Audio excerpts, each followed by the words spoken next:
Buen día, profesor. Mi nombre es Esmeralda Treviño. De antemano le ofrezco una disculpa porque ando medio mal de la garganta, por si me escucha un poco la voz rara. Bien, con relación a la cirugía bariátrica, es interesante ver los antecedentes de estas cirugías. En la sociedad actual, la obesidad es un problema cada vez más frecuente y que en muchos casos no se logra revertir con el método tradicional de hacer un cambio dietético o hacer actividad física. Entonces, hay personas que llegan a índices de masa corporal de 35 kilogramos por metro cuadrado con enfermedades como diabetes, hiperlipidemias, hipertensión, o personas con índice de masa corporal de 40 kilogramos por metro cuadrado, y estos dos tipos de personas serían los candidatos idóneos a una cirugía bariátrica. Hay que recordar que la morbimortalidad del paciente obeso es directamente proporcional a su peso y que esto no solamente conlleva problemas de salud, sino sociales, económicos, y también se asocian con una mortalidad prematura y tienen un alto costo para el sistema de salud del país. También la morbilidad asociada a la obesidad, debemos recordar que implica tanto enfermedades coronarias como vasculares, hipertensión, hiperlipidemia, diabetes,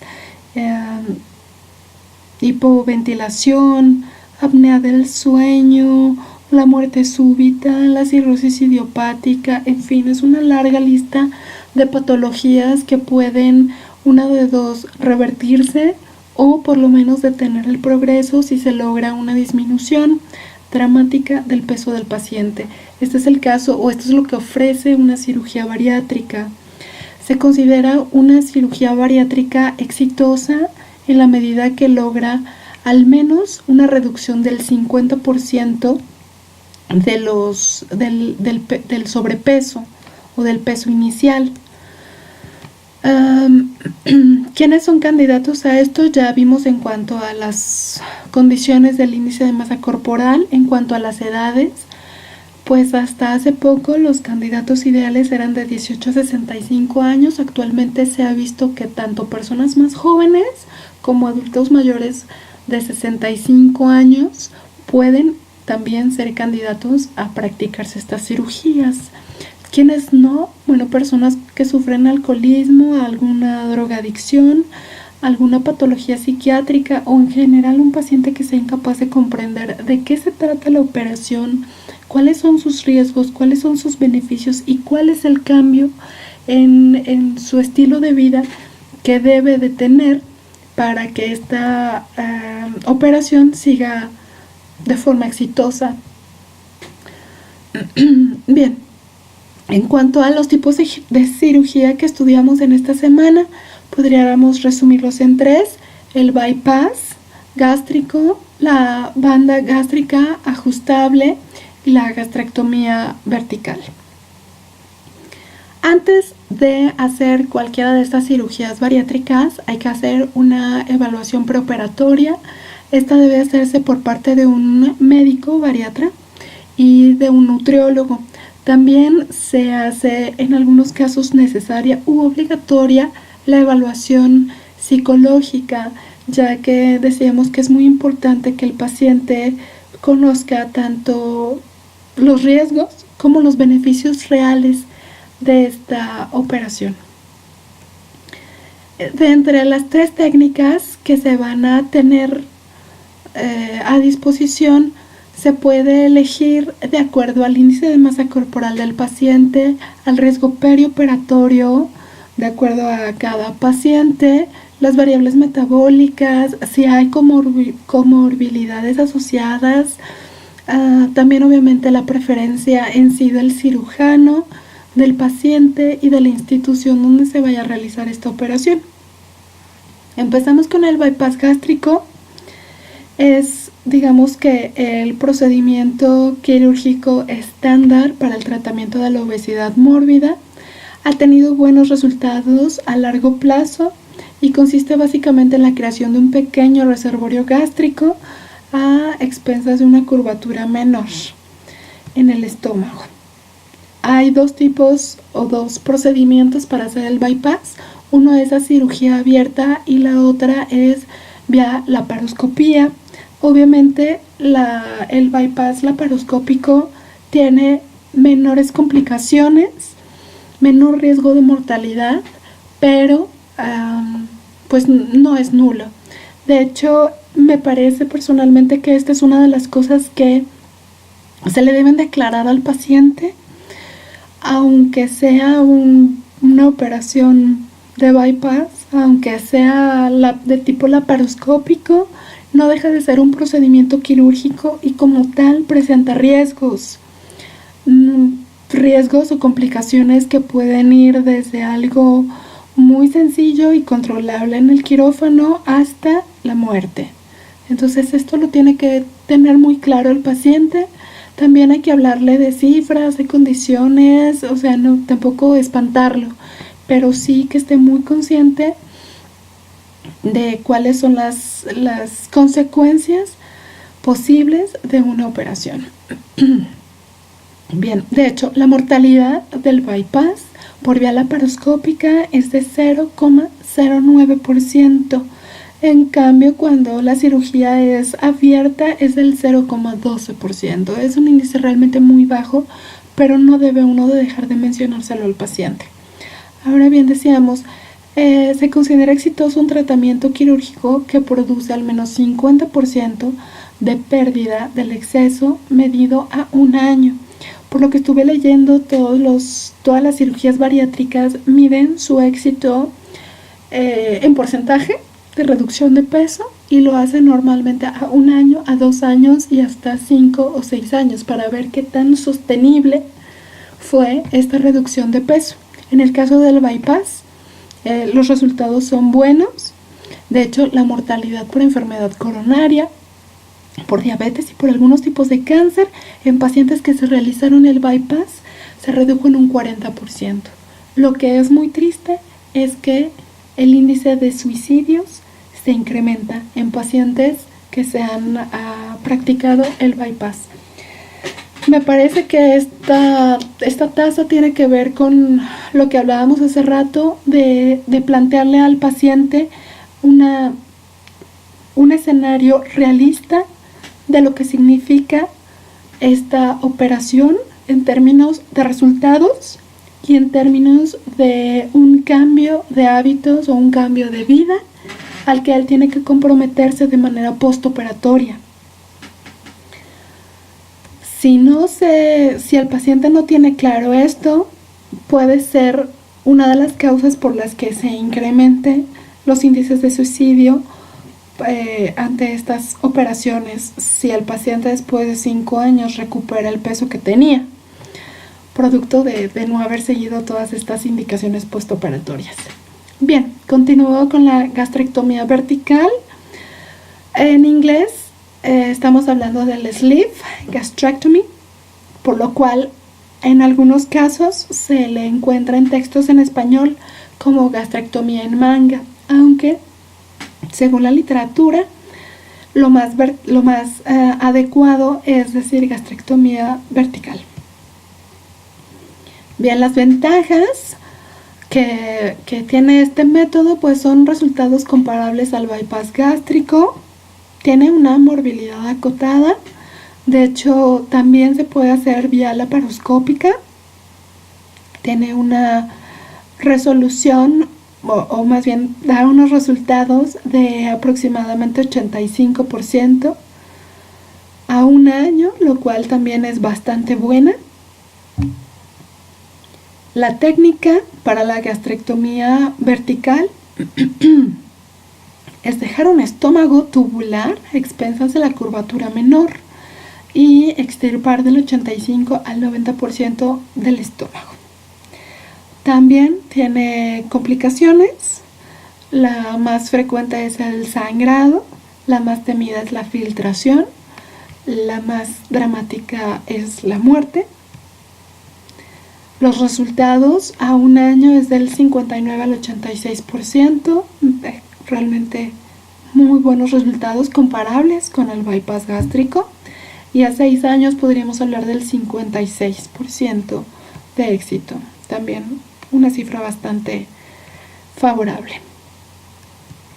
Ok, en cuanto al tercer método, la banda gástrica ajustable, bueno, ha incrementado su popularidad por su seguridad, su eficacia, durabilidad y la capacidad de ser ajustada.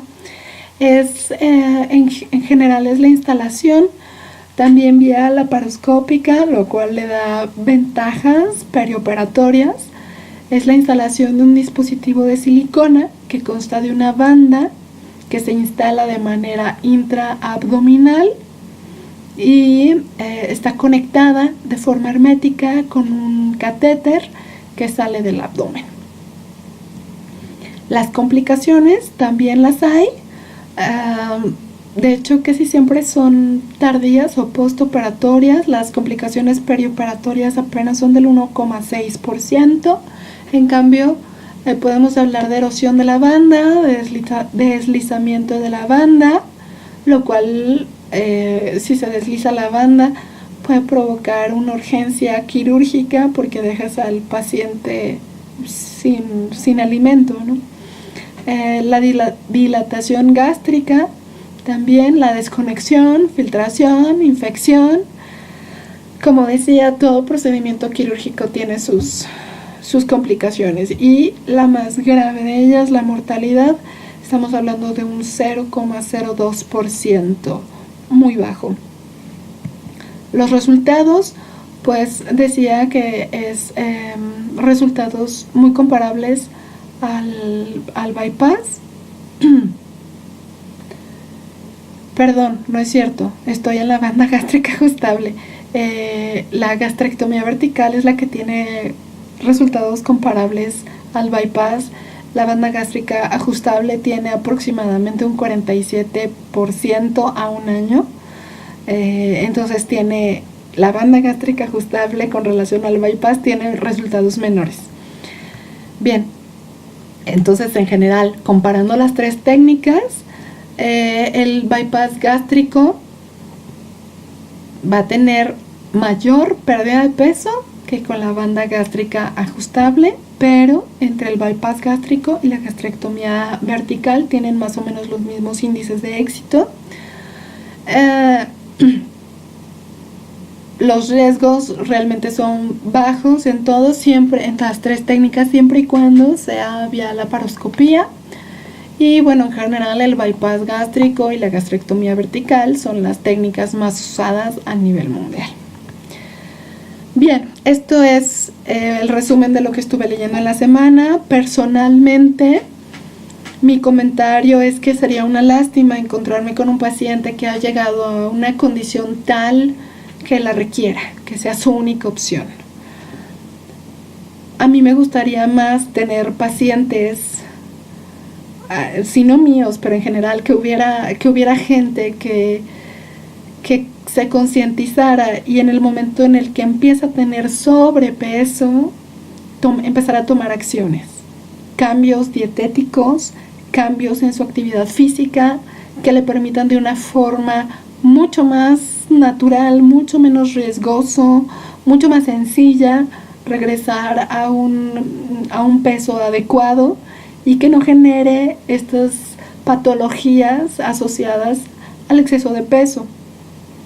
Hablar de una persona que tiene un índice de masa corporal de 35 y que aparte tiene diabetes, o hablar de una persona que tiene un índice de masa corporal de 40, es hablar de una persona que se dejó durante mucho tiempo.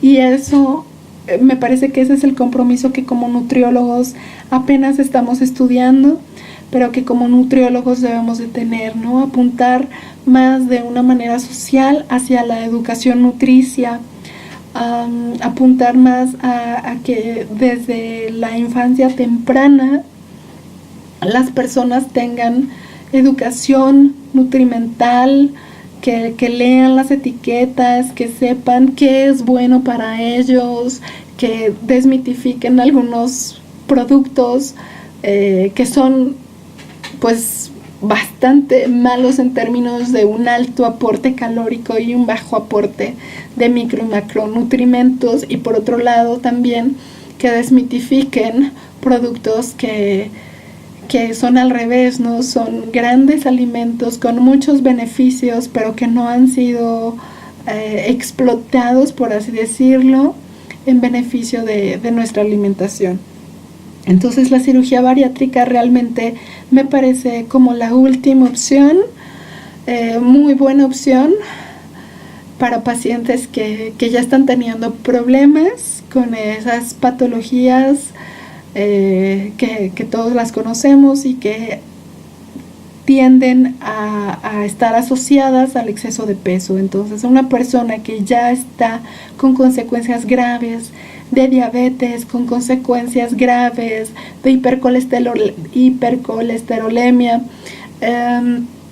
pues y que le ha costado trabajo, que ha tratado de seguir una dieta, obviamente la actividad física con un sobrepeso de esas dimensiones realmente es difícil, pero incluso si ha tratado a través de esos métodos y no ha tenido resultados, y por otro lado está incrementando su riesgo, pues definitivamente la cirugía bariátrica es la solución.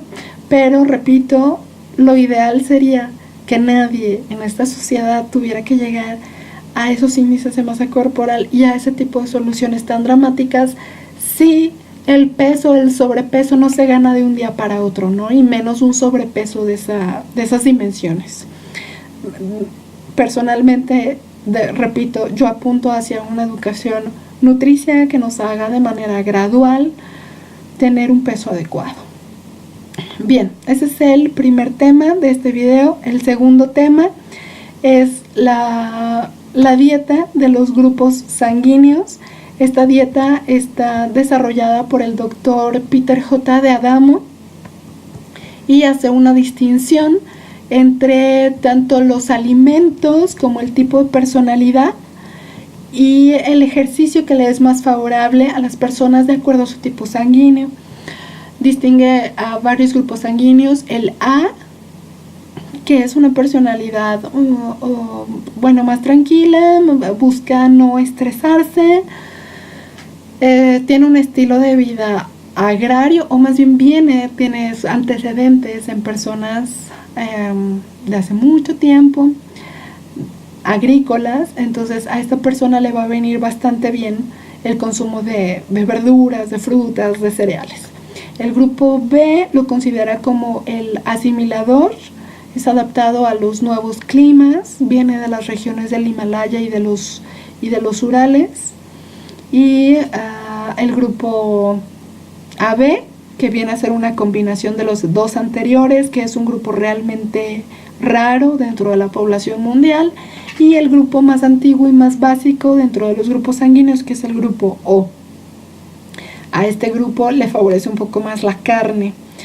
Entonces el doctor D'Adamo desarrolla una teoría en donde dice que el grupo sanguíneo O se trata de un cazador que tiene tendencia al liderazgo, que necesita de la proteína cárnica, y por lo tanto los alimentos que a él le favorecen pues es la carne de res, carne de búfalo, carne casi de cualquier tipo animal, también los pescados y los mariscos. Por otro lado, los alimentos que no metabolizan muy bien este grupo son los lácteos,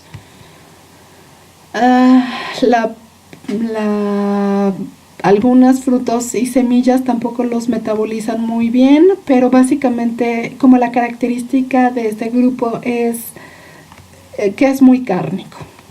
Por otro lado, el doctor D'Adamo habla del tipo de ejercicio que debe de hacer estas personas. Básicamente es como más un ejercicio aeróbico, un ejercicio de fuerza, quizá demostrando un poco el liderazgo de los ancestros de estas personas. Bueno, para las personas del grupo sanguíneo tipo A, dice que ellos vienen de poblaciones que eran agricultoras, más sedentarias, mucho más tranquilas, tienen un espíritu cooperativo y gentil, y a ellas, al contrario de las personas del grupo 0, a ellas, a las del grupo A, no les favorece la carne. Se sienten como aletargadas, pesadas, porque su cuerpo no lo digiere bien. Tampoco digiere bien, bueno, ni los pescados, ni los mariscos, ni los lácteos. Estas personas se ven muy beneficiadas, con legumbres, con cereales, con frutas, con verduras. Y el tipo de ejercicio que le conviene a ese tipo de personas es el tai chi, yoga, meditación. Son personas como más serenas. Luego pasamos a las del grupo B, al grupo sanguíneo B, que dice que son nómadas, son personas equilibradas con un sistema inmune poderoso, un sistema digestivo tolerante. Ellos no van a poder digerir muy favorablemente los pescados y los mariscos. También se siente un poco fatigado con la carne roja, pero no como el grupo A. Él es un poco más tolerante y él es el único grupo, de hecho, que puede tolerar los lácteos. Los ejercicios para el grupo tipo B, pues precisamente como son equilibrados, también en el ejercicio deben de serlo, no deben de ser demasiado intensos como los del grupo O, ni tan relajantes como los ejercicios dirigidos al grupo sanguíneo tipo A. A ellos les recomiendan algo moderado, una combinación entre intensidad y relajamiento. Y finalmente el grupo AB, que es una fusión moderna de los grupos A y B. Bien, personalmente me llama mucho la atención que yo soy de grupo sanguíneo tipo A y a mí no me cae nada bien el consumo de la carne. De hecho, yo a los 18 años más o menos me di cuenta de esto. Yo consumía carne roja y tenía que irme a descansar, a dormir entre 2 y 3 horas. Dejé de comerlo y me sentí nuevamente con energía. Terminaba de comer y lejos de ser una tortura, para mí era como llenarme de energía y de activación para el resto de la tarde. Soy una persona, me considero tranquila, practico tai chi, me gusta un estilo de vida muy tranquilo, la música suave, el ejercicio suave. Entonces, al estar leyendo esto, fue realmente sorprendente. Es justamente lo que yo he descubierto a lo largo de mi vida. Me gustan las frutas, las verduras. En una época de mi vida fui vegetariana. Ahorita ya al estudiar nutrición veo que también tienen un papel bastante importante las proteínas de origen animal, y he vuelto a consumir huevo, pescado y pollo. Sigo sin consumir carne roja, de verdad yo no la tolero, pero sí tengo muchas características que menciona el doctor Adamo correspondientes al grupo A. Bien, eso es en lo personal. Ahora, en lo profesional, como nutrióloga, yo veo esto como una herramienta. Al parecer tiene unas bases científicas muy sólidas, entonces yo lo podría tomar sino como la Biblia para excluir grupos de alimentos a personas que quizá no han sentido esa intolerancia o quizá no se han sentido tan afines con esta teoría, pero sí podría considerarla a la hora de estructurar un plan dietético para algún paciente. Si yo misma hubiera sido paciente de algún nutriólogo, me hubiera gustado que de acuerdo a eso me sugiriera, por ejemplo, probar un día no comer carne y no haberme tardado varios años en descubrir que la carne era lo que me hacía sentir tan mal, ¿no? Después de comer. En fin, esa es mi postura con respecto a esta teoría. Es una teoría muy muy interesante que en lo personal a mí sí me adapta, se ajusta perfectamente a mi forma de ser, y para mis pacientes la tendré en consideración. Habrá personas del tipo A que son carnívoras al 100%, pero en un momento dado, si veo que presentan este tipo como de síntomas, puedo hacer un ejercicio dietético con ellos y empezar a disminuir poco a poco el consumo de ciertos alimentos de acuerdo al tipo sanguíneo. Esto sería muy importante, hacerlo poco a poco. Es muy importante que las personas, cuando entran a una dieta con un nutriólogo, no hagan cambios tan drásticos, sino que los hagan paulatinos a fin de ir adaptándose e ir aceptando la dieta que les proponemos con una mejor actitud o disposición. En fin, un saludo, maestro. Hasta luego.